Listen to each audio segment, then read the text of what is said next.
Now let's work on 13.1 self quiz.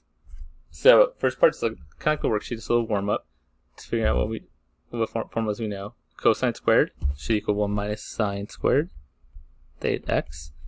1 plus tan squared is secant squared. Remember, it's always 1 plus the tans, and the cos go together. Since this is tan, it goes with secant, the non-co. So that's that part.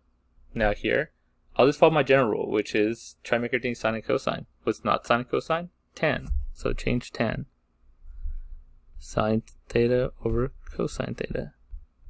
Bring cosine down. Like when there's fractions involved, I like to put over 1 and bring sine down. Same there. Right, so sine is just sine over 1. I made a fraction, so I want to match. Cosine over 1, sine over cosine. Cosines cancel out, and you're left with just sine times sine, or sine squared. I'll do the same rule here. Cosine squared times tan squared.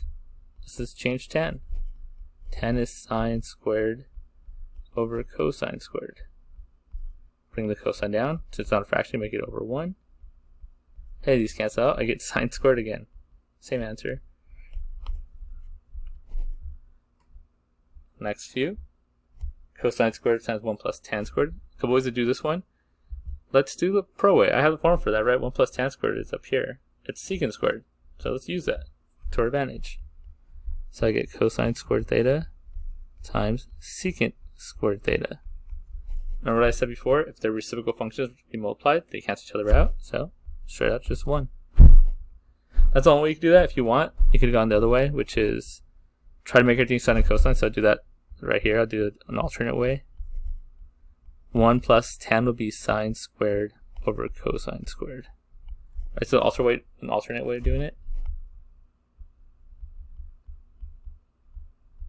And what I do here is I distribute. Cosine squared times 1 is just cosine squared.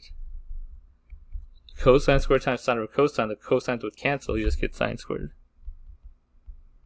Well, we're left with sine squared plus cosine squared. Probably the most important formula of all trig, right? That is 1. I know a lot of times we actually just use cosine squared as 1 minus sine squared, and we use sine squared as 1 minus cosine squared. But this is where it all comes from. This is the most important formula. So cosine squared plus sine squared is just 1. Same answer we got, doing the shortcut way. The one right here. Easiest thing to do is notice they both have a sign, so let's factor it out. Pull out that sign. You get 1 minus cosine squared. What's 1 minus cosine squared? That is sine squared. So it's sine theta times sine squared, which gets me 3 sines. Sine cubed theta. And that was a self quiz.